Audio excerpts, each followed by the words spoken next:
Kamakailan nga lamang ay napabalita sa social media na kumalas na daw di umano si Liza Soberano sa Careless Music. Iba na daw ang nagmamanage ng kanyang career at hindi na si James Reid. Subalit ito'y pinabulaanan mismo ng Careless Music.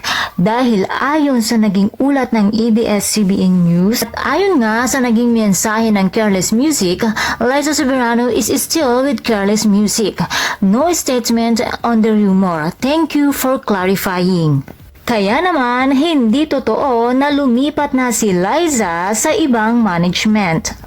Subalit, mayroon pa rin mga netizens na naguguluhan kung ano nga daw ba ang totoo at meron pa rin nangihinayang sa career ni Liza dito sa Pilipinas.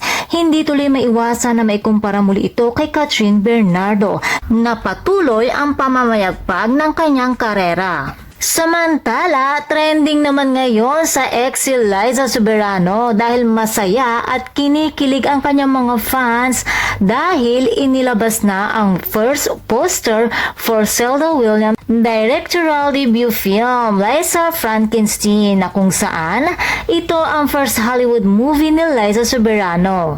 Kaya naman nagbubunyi ang kanyang mga fans bagamat extra lamang siya rito subalit isang malaking karangalan para sa aktres ang mapabilang sa Hollywood movie na ito. At umaasa ang mga fans na sana lamang daw ay masundan pa ang kanyang Hollywood film. Kaya naman mga chikadoras, wag na wag tayong magsasawang suportahan si Ms. Liza Soberano.